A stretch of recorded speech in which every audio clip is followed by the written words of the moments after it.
ಉಡುಪಿ ಕಡೆಗಳಲ್ಲಿ ಮಾಡುವಂಥ ಘಮಘಮವಾದ ಮನೆ ರುಚಿಯಾಗಿರುವಂಥ ರಸಮ್ನ ಸೀಕ್ರೆಟ್ ಏನು ಗೊತ್ತಾ? ಇದು ಅದ್ಭುತವಾಗಿರುವಂಥ ರಸಮ್ ಪುಡಿ.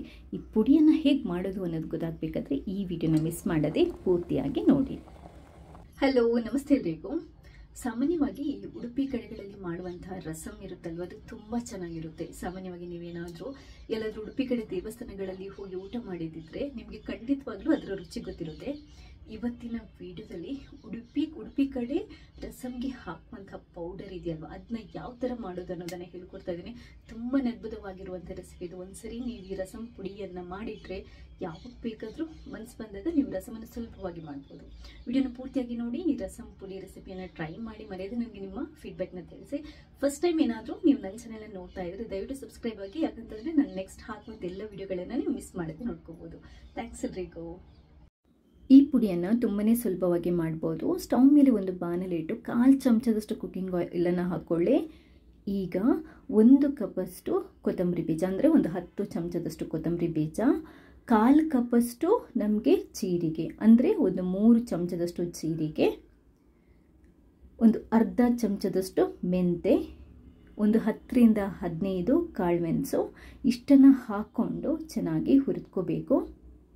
ನೀವು ಕ್ವಾಂಟಿಟಿ ಎಷ್ಟು ತಗೊತೀರೋ ಅದಕ್ಕೆ ಕರೆಕ್ಟಾಗಿ ನಾನು ಹೇಳಿದ ಪ್ರಮಾಣದಲ್ಲಿ ಬೇರೆ ಇಂಗ್ರೀಡಿಯೆಂಟ್ಸನ್ನು ತಗೊಳ್ಳಿ. ಅಂದರೆ ಕೊತ್ತಂಬರಿ ಕ್ವಾಂಟಿಟಿ ಮೇಲೆ ಬೇರೆ ಇಂಗ್ರೀಡಿಯೆಂಟ್ಸನ್ನು ನಾವು ತಗೋಬೇಕಾಗುತ್ತೆ.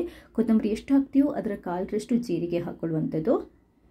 ಇದನ್ನ ಚೆನ್ನಾಗಿ ಹುರಿದ್ಕೋಬೇಕು. ಕಮ್ಮಿ ಉರಿ ಇಟ್ಕೊಂಡು ಒಳ್ಳೆ ಫ್ಲೇವರ್ ಬರೋ, ಅಂದರೆ ಆರೋಮ ಬರುತ್ತಲ್ವ, ಅಷ್ಟರ ತನಕ ನಾವು ಹುರಿದ್ಕೋಬೇಕು. ಕಲರ್ ಚೇಂಜ್ ಆಗಿ ಕ್ರಿಸ್ಪಿ ಆದಾಗ ನಿಮ್ಗೆ ಗೊತ್ತಾಗುತ್ತೆ. ಅದನ್ನೊಂದು ಪಾತ್ರೆಗೆ ತೆಗೆದು ಹಾಕ್ಕೊಳ್ಳಿ.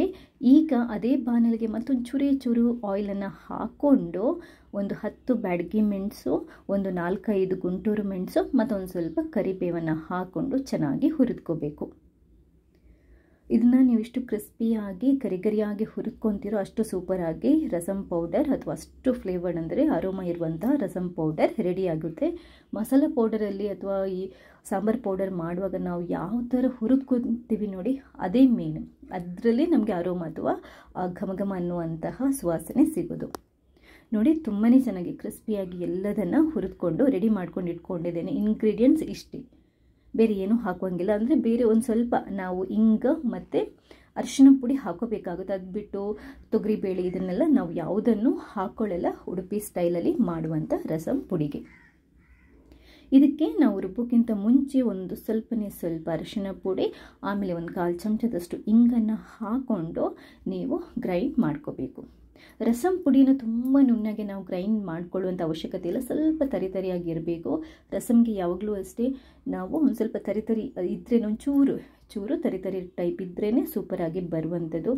ಅದ್ಭುತವಾಗಿರುವಂಥ ಉಡುಪಿ ಸ್ಟೈಲಲ್ಲಿ ಮಾಡುವಂತಹ ರಸಮ್ ಪುಡಿ ರೆಡಿಯಾಗಿದೆ. ಇಷ್ಟೇ ನೋಡಿ. ಇದನ್ನ ನೀವು ಒಂದು ಡಬ್ಬದಲ್ಲಿ ಹಾಕಿ ಎಷ್ಟು ತಿಂಗಳು ಬೇಕಾದರೂ ಉಪಯೋಗ ಮಾಡ್ಬೋದು ರಸಮ್ ಮಾಡುವಾಗ. ಇನ್ನೊಂದು ವಿಡಿಯೋದಲ್ಲಿ ನಾನು ರಸಮ್ ಮಾಡೋದನ್ನು ಹೇಗೆ ಅಂತ ಹೇಳ್ಕೊಡ್ತೀನಿ ಉಡುಪಿ ಸ್ಟೈಲಲ್ಲಿ. ಅದು ಸಖತ್ ಚೆನ್ನಾಗಿರುತ್ತೆ ನೋಡಿ. ಇವಾಗ ಈ ಪುಡಿಯನ್ನು ನೀವು ರಸಮ್, ಅಂದರೆ ಬೇಳೆ ಎಲ್ಲ ಹುಣಸೆ ಹುಳಿ ಹಿಂಡ್ಬಿಟ್ಟು ಬೇಳೆ ಬೇಯಿಸಿರ್ತೀರಲ್ವ, ಅದಕ್ಕೆ ಎಷ್ಟು ಬೇಕೋ ಅಷ್ಟು ಹಾಕ್ಕೊಂಡು ರಸಮನ್ನು ರೆಡಿ ಮಾಡಿಕೊಂಡ್ರೆ ಅದ್ಭುತವಾಗಿರುವಂಥ ರಸಮ್ ರೆಡಿ ಆಗುತ್ತೆ. ಅನ್ನದ ಜೊತೆ ಕಲಿಸ್ಕೊಂಡು ತಿನ್ನೋದಕ್ಕೆ ಅದೆಷ್ಟು ಸೂಪರಾಗಿರುತ್ತೆ ಅಂತಂದರೆ ತುಂಬಾ ಚೆನ್ನಾಗಿರುತ್ತೆ. ನೀವು ಉಡುಪಿ ಕಡೆ ದೇವಸ್ಥಾನಗಳಲ್ಲಿ ಹೋಗಿದರೆ ಈ ಥರ ಅರೋಮ ಇರುವಂಥ ರಸಮನ್ನು ತಿಂದಿರ್ತೀರ. ಖಂಡಿತವಾಗ್ಲೂ ಈ ರೆಸಿಪಿನ ಟ್ರೈ ಮಾಡಿ ಮರೆಯದೆ ನನಗೆ ನಿಮ್ಮ ಫೀಡ್ಬ್ಯಾಕ್ನ ತಿಳಿಸಿ. ಥ್ಯಾಂಕ್ಸ್ ಎಲ್ರಿಗೂ.